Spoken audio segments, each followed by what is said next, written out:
All right, ladies and gentlemen, welcome back. So today we're going to talk a little bit more specifically about how meiosis and sexual reproduction really are able to achieve that genetic variation in offspring. And I think this is probably one of the coolest components to what we talk about when we talk about cell division is just how do I get this genetic variation? Why don't I look identical to my parents? Why don't I look identical to my sister? Right? And it comes down to the way that that genetic information gets passed down. So when we talk about meiosis and the process itself and what's happening to the genetic information, the DNA, as it's going through that process, that genetic variation comes from really two sources within the process of meiosis itself. And that's from independent assortment and from crossing over. This leads to all sorts of genetic recombination. We're going to take the information that your parents passed on to you, mix it all up, and then stick it into your gametes, your egg or your sperm, before you then pass it on to your own children. So this is that huge advantage to meiosis. And not only are independent assortment and crossing over able to mix up the genetic information within your own individual eggs or sperm, actually creating different eggs and different sperm. Every cell that exists in your body, when we create those, is different. We then talk about the ability of taking just sexual reproduction in and of itself and talking about mating individuals together. And if it truly is random mating, we're mixing up genetic information there again because we're taking two sources and bringing them together. So the genetic variation that comes out of this is just astronomical. And that is going to be the quickest process to allow evolution to function. Certainly, mutations can happen along the way, although they're generally rare. They can provide new genetic variation, but to just take what's already existing in my population, basically throw it into a pot and pull it back out again at random, in and of itself makes plenty of variation in sexually reproducing organisms for evolution to do its job, and that's really pretty cool. So how does it work? So let's talk independent assortment first, okay?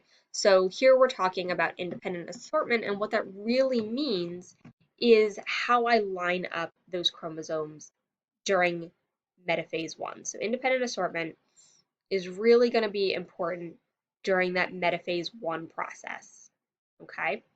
And it comes down to how do I line up those tetrads.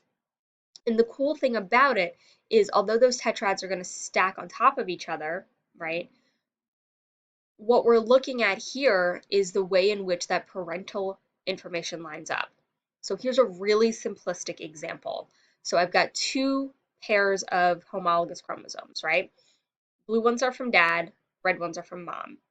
In possibility number 1, all of dad's information lined up to the left and split on that direction. All of mom's chromosomes lined up on the right and split that way. So that here are two different combinations that could potentially come out of that original cell. Possibility number 2 is that dad's chromosome 1 went to the left and mom's chromosome 2 went to the left. Mom's chromosome 2 went to the right, dad's chromosome 2 went to the right. So now I'm mixing it up. So now I have a chromosome 1 from dad and a chromosome 2 from mom in these cells, and the opposite, a chromosome 1 from mom and a chromosome 2 from dad in these. So just from independent assortment, in this very simplistic situation, I get 4 different chromosomes, right? When we look at the genetic variation that can come just from independent assortment, you often see it like this, 2 to the n, all right, where n is your haploid number, okay? So if I look at humans, it's 2 to the 23rd, right? We plug that into the calculator just to kind of give you a more round sense of what we're looking at. We're looking at something like this, right? Over 8 million different combinations just in the cells that you can create just because of independent assortment. And then that's not the only way we create different genetic variation, right? There's not only the independent assortment that's happening in your cells, but there's the crossing over that's happening in your cells. And then we talk about random fertilization of it's a random chance which egg and which sperm fertilize, even if you're talking about the same partner over and over and over again for every offspring that you create. So we're talking billions, trillions of different combinations once we encounter not only independent assortment, but take into consideration crossing over, random mating, random fertilization. This is where the variation comes from. So what is crossing over then? So I mentioned this briefly when we were talking about the stages of meiosis. This is going to happen during prophase 1. Okay, so it occurs during meiosis 1, but even more specifically, let's put in here that this is during prophase 1. Okay, so this crossing over is going to happen as a result of those tetrads coming together and synapsing.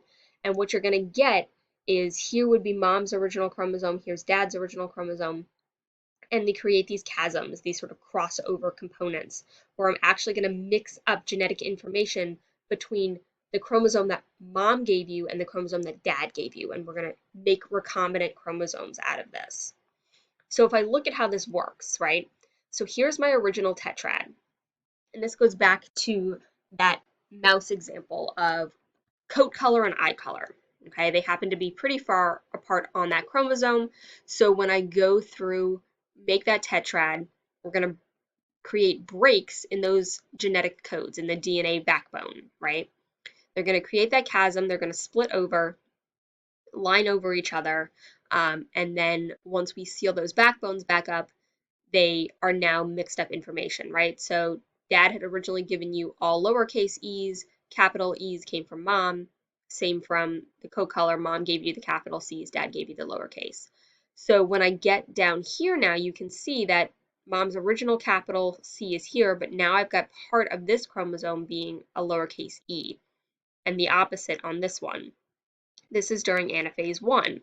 We go through anaphase 2 and go through the telophase and the cytokinesis to create those 4 different gametes, right? And they now all have genetic information that is different from each other. I've got 2 chromosomes here that are what we call the parental type, okay? And what that means is that they look exactly like the original parent chromosome, right?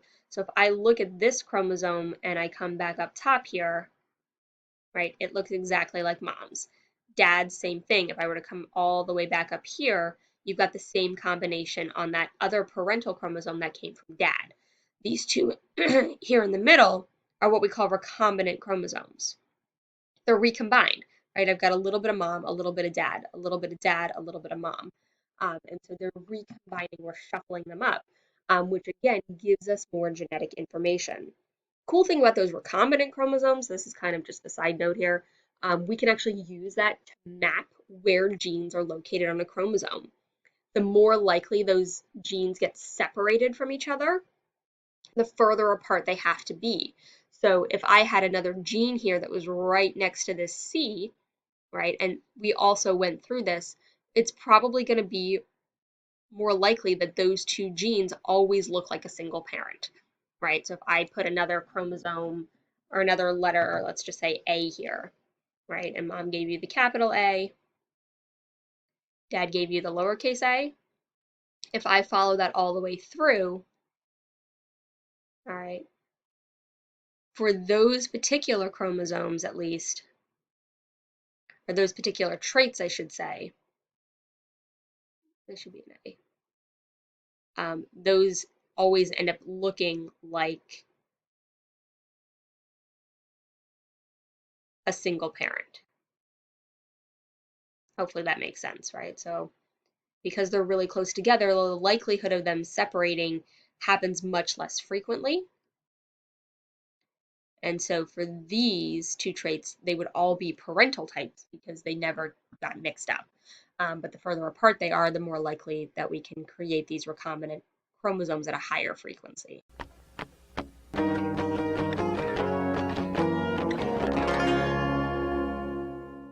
Hi, it's Mr. Anderson, and in this video I'm going to go through the phases of meiosis. Meiosis is a lot like mitosis. It starts with interphase, but remember, the point of mitosis is to make two identical cells. And in meiosis, what we're trying to do are make four genetically different cells because they're destined to be gametes. They're destined to be sperm and egg.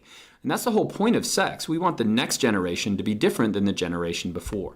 And so when you look at a diagram of meiosis, it's a little bit daunting. And we're not going to go through all of it right now. We'll go through this diagram at the end, kind of as a way to review it. But I want to step through each of those phases of meiosis.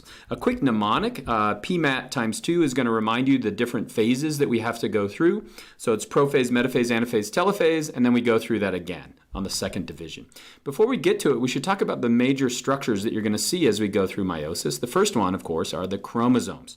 And so you're going to see two of each chromosome at the beginning. And so we get a chromosome 1 from our dad and a chromosome 1 from our mom. We call these homologous chromosomes. Remember, each of these chromosomes has hundreds of genes on it. And so you get two copies of all those genes, one from dad, one from mom.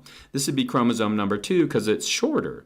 And in my model, I'm just going to use 2 pair of chromosomes. Remember, in a real human cell, we're going to have 23 pair of chromosomes. But it's almost too difficult to follow what's going on if we had that many chromosomes. You just have to multiply it times 13. Now, lots of times you'll see chromosomes not look like that, but like this. And so what's happened here is that we've duplicated that chromosome from dad. And so these two, what are called sister chromatids, are exact copies of the DNA. And so you know when you see a chromosome that looks like this, they've already gone through that duplication. Another important structure is the centrosome. The centrosome is going to organize the spindle, which is essentially dividing the nucleus and also dividing the cell.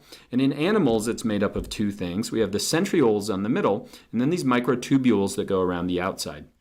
In plant cells, they're going to lack these centrioles in the middle, and the nuclear membrane is actually organizing a lot of this division. But let's begin at the beginning of interphase. So this is just as the cell has been formed, and you can see right here in the nuclei that we have those 2 pair of chromosomes. Chromosome 1 and chromosome 2. And if we look at the centrosomes, we just have 1 centrosome. And so that's not usually what a cell looks like. This is what a cell usually looks like. And so what's gone on here, you can see that in interphase, we've duplicated those centrosomes. So we have 2 of those. And the DNA is all loose. It's not tightly wound up into these chromosomes that we characteristically see. As we go through interphase, what eventually happens is then we can see those chromosomes again. Now, do you remember what it means when they look like this X? It means that during the S phase of interphase, we've copied the DNA. So we have 2 complete sets of DNA. And this looks identical to mitosis, but it's just about to change. And so what happens next is prophase 1. During prophase 1, the chromosomes undergo what's called synapsis. And so what's happening is chromosome 1 from dad and 1 from mom are coming together, and they're wrapping around each other really, really tightly. And what's really going on is that they're swapping parts of their chromosomes. In other words, these are pretty much identical except for the changes in the genes. And so they undergo what's called crossing over. So segments of chromosome from mom are switching with chromosome from dad. Same thing over here, and same thing with chromosome 2. Now, what's that giving us? It's giving us variation. If this didn't occur, if synapsis didn't occur, the chromosomes that you get from your mom and your dad, you would give to your children, either as a chromosome from your mom or a chromosome from your dad. And what we're doing in crossing over is we're combining the 2 chromosomes that we got from our 2 parents and making a brand new chromosome that we want to deliver to our child. That's the importance of this. If we keep watching, what happens next? We then go into metaphase 1. What's happening in metaphase, you can see that they're all lining up or meeting in the middle of the cell at what's called the metaphase plate. Now, they could have organized themselves like this, with the blue one on the left and the red one on the right, but they could have easily organized themselves like this. So they could have been in a different position. So this would be a totally different orientation of the chromosomes. It also could organize like this for chromosome 2, or it could organize like this. And so what do we have? We have 4 different ways that these chromosomes could orient themselves independently at metaphase 1. What is that giving us? Well, it's giving us variation. And so there are 2 raised to the number of pairs, possibilities of how they could arrange at independent orientation of metaphase 1. So how many are there? We would say 4. What if I had 3 here? Then there would be 8 ways that they could arrange themselves. Still doesn't seem like much variation. But remember, in humans, we have 23 chromosomes. And so there are over 8 million ways that all those chromosomes could independently orient themselves during metaphase 1. And so that's where we're getting, again, that and crossing over is giving us a huge amount of variation in meiosis. And remember that one sperm has to find that one egg. And so it's really over 64 trillion possibilities of an offspring just based on independent orientation itself. Let's keep watching then. So another thing that happens in metaphase 1 is that spindle is going to attach. So you can see that the centrosomes move to either side of the cell, and the spindle attaches to the centromere of each of those homologous chromosomes. During anaphase, it's pulling them apart. So we can see that those homologous chromosomes now are going to either cell. And then during telophase, what's happening is we're reforming a new nuclei at each side. We've divided the nuclei, which is meiosis, but now we have to divide the rest of the cell, and that's called cytokinesis. And so we're done with meiosis 1. We've gone through prophase, where we saw that synapsis. We went through metaphase, where we had that independent orientation. And now we've divided the nuclei into each of those cells, but we're not done yet. So what's going to happen next is we're going to go through prophase 2. Now, during prophase 2, there's no more crossing over, but what's going to happen is those two chromosomes are going to line up. Again, they're going to meet right in the middle, and the spindle is going to attach to each of those centromeres. Now, if we look what happens, each of those chromosomes are being pulled to another side during anaphase 2. And then finally, during telophase and cytokinesis, telophase 2, we've created these 4 cells that we wanted in the beginning. And so if we look at where did we begin, again, way back in the beginning, we had 4 chromosomes, or 2 pair of chromosomes. Now we have 4 cells, and each of those only have 2 chromosomes, a 1 and a 2.